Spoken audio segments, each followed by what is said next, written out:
All right, last part of the reactions and equations notes. This is part 8, and we're going to focus on percent composition.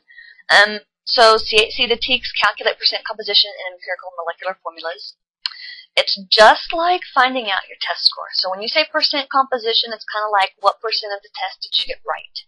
Percent composition, what percent of this is out of the total? So there's an equation down here, the mass of the substance divided by the total molar mass times 100, and you get percent composition. It's really pretty easy to do. We've already done this at the first of the school year when we found out the percent sugar in gum. So the chemical composition can be expressed as the mass percent of each element. Kind of a weird phrase, mass percent of each element in the compound. So that's what we're talking about here. So what if we said determine the percent composition of C3H8? What they're asking is what percent of the compound is carbon and what percent of it's hydrogen. So first thing you do is just assume you have 1 mole of the substance. If you just assume you have 1 mole, then it's pretty easy to say, all right, we have some set ratios that we know. So we have the molar mass, and we get 3 carbons or 3 moles of carbon. Each mole is 12 grams for 36 grams. And we have 8 hydrogens at 1 gram apiece, so you have 8 grams. Add those two together to get the formula mass, and you get a whopping 44 grams. I'm so sorry. Answer the phone, please, quickly. Oh, and there's the dog. So what we then do is we figure out, okay, what percent of the compound is carbon? Well, we have 36 grams of carbon, and we divide it by the total number of grams, the total molar mass of the C3H8, and let's see, that should be propane, and we look at it times 100, and it's 81%. And then we do the same for the hydrogen. There are 8 total grams of hydrogen, divided by the total formula mass is 44 times 100, and we get 18.18%. And hopefully you add those two up, and you get 100%. Here comes the psycho dog. Yes, Kitty, it's so good to see you. I've missed you desperately. All right, so for example, determine the percent composition of iron 3 sulfate. Okay, first thing you need to always look for is the formula. What's the formula? Iron 3. Okay, and the sulfate ion you can get off your ion charge paper, your yellow pages that have the reference materials for the STAR test. So we come up with iron 3 sulfate. There's a dog walking all over me right now. Excuse me. Okay, so the formula will be Fe2SO4 So next thing we do is we find the molar mass of, or the formula mass of that compound. We have 2 irons. Each iron is 56 grams, so that equals 112. There are 3 sulfurs. Each sulfur is 32 grams for 96 grams total. And notice there are 12 oxygens. When you have that 3 on the outside of the SO4, that's like having 3 of those SO4s. So it'd be like writing Fe, Fe, SO4, SO4, SO4. And that's a total of 12 oxygens. So 12 times 16 is 192. You add all that up, and you get your mass for the iron 3 sulfate is 400 grams. So we can find the percent of that that's iron. So just take how much the iron weighed divided by the total mass of the compound times 100, how much the sulfur weighed divided by the total mass, and then how much the oxygen weighed divided by the total mass. And you times each of those by 100, and you come up with the percents. So iron 3 sulfate is 28% iron, 24% sulfur, and 48% oxygen. Okay, if you're in regular chemistry, you can stop here. If you're in pre-AP chemistry, suck it up and keep going. Okay, we also have to talk about something called hydrated compounds.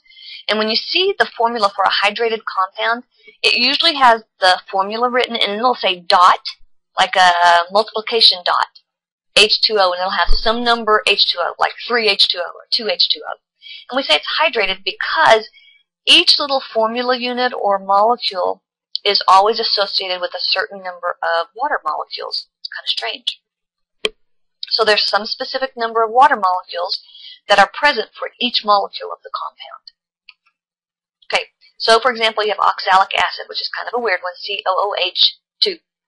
And you can get it in the lab as COOH2, that'd be COO, and it says .2H2O. So every time you have the COOH2, there are always 2 molecules of water associated with it. Okay, the dot shows that the crystals of the oxalic acid contain 2 water molecules per COOH2 chunk. Okay, so you have not just in that, if you get that chemical out of the container, you don't just have COOH2, you don't just have the oxalic acid, you also have some water in there. And it doesn't look wet. It looks like a dry chemical. Okay, so for example, you've got a 7-gram sample of calcium nitrate dot 4H2O. You heat it to a constant mass. Why are you heating it? You're going to get rid of that water that's there. That means all the water is going to be gone. So you put some in a crucible, and you get the mass first, and then you heat it, and you heat it until you check the mass, and you heat it again, you check the mass. If the mass doesn't change, then you know you've heated it enough to get all of the water out. And the question is, how much of the anhydrous salt remains? So if you put A or AN in front of a word, it means without.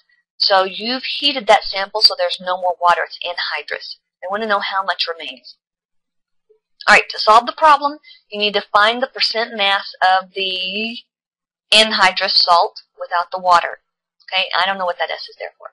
So we need to find the mass, the percent mass of the anhydrous salt without the water. So we do the mass of CaNO3 divided by the total mass of the compound.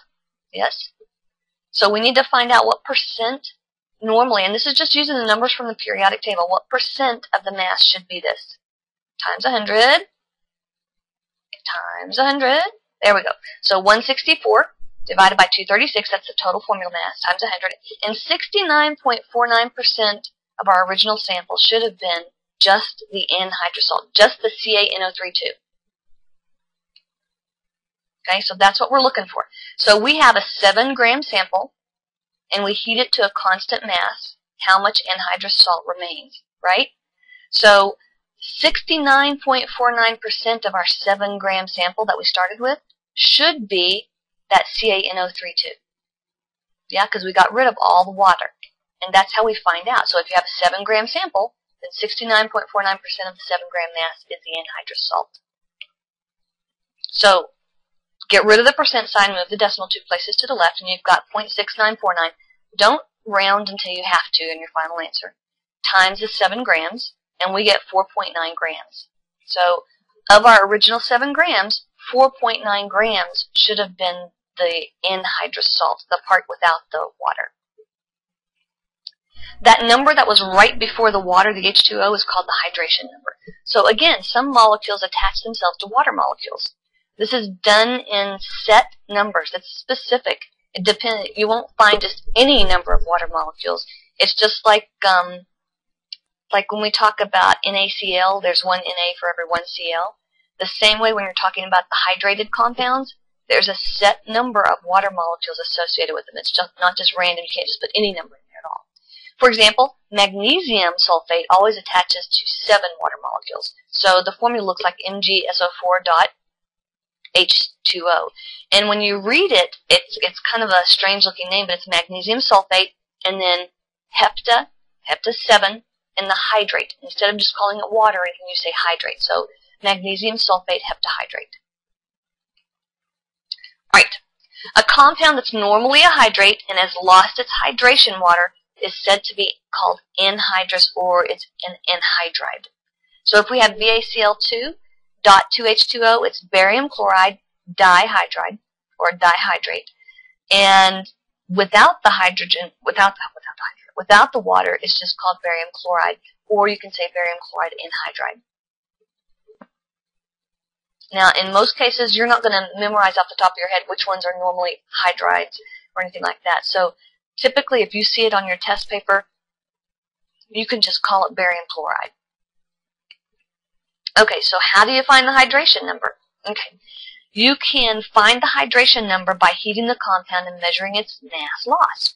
So if we took that 7-gram sample earlier and we found out that it lost 3.2 grams, then we could figure out how many moles of water did it lose. So the mass loss is usually due to the hydration number of water molecules being driven off. So if we have, at the bottom, we have a 15.35 gram sample of strontium nitrate in, we put an in there because we're not telling you how many water molecules with it. You heat it to a constant mass of 11.45 grams, and you can calculate the hydration number. First step, find out how many grams it lost. How many grams did you lose when you're talking about the loss of the water? Okay, so find how many grams of water was lost, and now you have the grams of water and you have the grams of anhydride salt, right?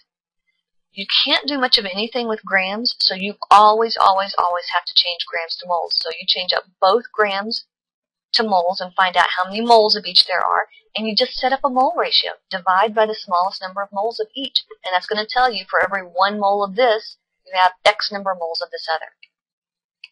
So here you go. So we had 11.45 grams of strontium nitrate. It has a formula mass of 212 and times 1 mole, and you get 0.054 moles of strontium nitrate.